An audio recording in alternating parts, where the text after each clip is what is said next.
నమస్కారం.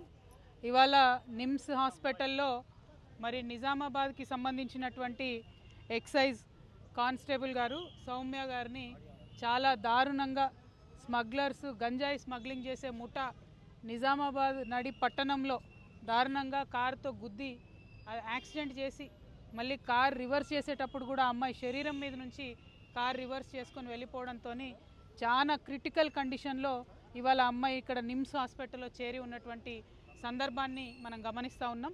నిన్న నిజామాబాద్లో కూడా ప్రైవేట్ వైద్యశాలలో మంచి వైద్యం అందించే ప్రయత్నం చేసి ఇక్కడికి తీసుకురావడం జరిగింది.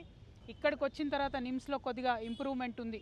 కాకపోతే ఈ ఘటన ఎంత బాధాకరం అంటే ఎక్సైజ్ పోలీసులు అంటే గంజాయి మాఫియాకి డ్రగ్స్ మాఫియాకి ఏమాత్రం కూడా భయం లేదు అని చెప్పడానికి ఇది ఒక పెద్ద నిదర్శనం.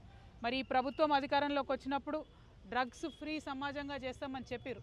కానీ ఇప్పుడు ఎట్లయిపోయిందంటే ఫ్రీగా డ్రగ్స్ పంచుతున్న లెవెల్లో ప్రతి గ్రామంలో డ్రగ్స్ మోపైనాయి, ప్రతి గ్రామంలో గంజాయి మోపైంది, ప్రతి గ్రామంలో యువకులు చిన్నపిల్లలు మరి చాలా దారుణంగా స్కూళ్ళల్లో కూడా అందుబాటులోకి తీసుకొచ్చే పరిస్థితి వచ్చింది. దీనివల్ల డైరెక్ట్గా బాధపడేది మా ఆడబిడ్డలే. ఏదేమైనా గృహహింస పెరుగుతున్నది, ఆడవాళ్ళ పట్ల అసభ్యంగా ప్రవర్తించేటటువంటి కల్చర్ పెరుగుతున్నది. వీటన్నిటికీ డ్రగ్స్ నాందిగా ఉన్నాయి. కాబట్టి మరి ప్రభుత్వం ఇప్పటికన్నా మత్తు వదిలి నిద్రలేచి వారి యొక్క ప్రతాపాన్ని చూపించి డ్రగ్స్ని అరికట్టాలని చెప్పి నేను డిమాండ్ చేస్తూ ఉన్నాను. ఎక్సైజ్ అధికారులకి ఇదివరకు ఉమ్మడి ఆంధ్రప్రదేశ్లో ఉన్నప్పుడు వారికి కూడా వెపన్స్ ట్రైనింగ్ ఉంటుంది, గన్స్ ఉంటాయి. కొద్దిగా ఎక్సైజ్ వాళ్ళ దగ్గర ఆయుధాలు ఉంటే ఈ డ్రగ్స్ మాఫియా అయినా గంజాయి మాఫియా అయినా వీళ్ళు భయపడేటటువంటి ఆస్కారం ఉంటుంది. నేను డిమాండ్ చేస్తూ ఉన్నాను తెలంగాణ జాగృతి పక్షాన ఎక్సైజ్ వారికి అట్లానే ఫారెస్ట్ వారికి వెపన్స్ మళ్ళీ ఇవ్వాలి.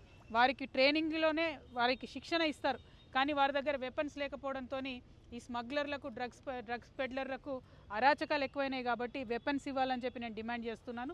మరి తెలంగాణ జాగృతి నాయకులకు కార్యకర్తలకు మేము పిలుపునిస్తూ ఉన్నాం. ఎక్కడికక్కడ గ్రామాలలో జిల్లాలలో కూడా డ్రగ్స్ మహమ్మారి పెరిగిపోతూ ఉంది. కాబట్టి మీరు చాలా షార్ప్గా ఉండండి. మరి పోలీస్ వాళ్ళకి ఎక్కడికక్కడ సమాచారం అందించండి. దయచేసి యువతలో మంచి దృక్పథాన్ని పెంపొందించే ప్రయత్నం మనం చేద్దామని ఈ సందర్భంగా తెలియజేస్తూ ఉన్నాను.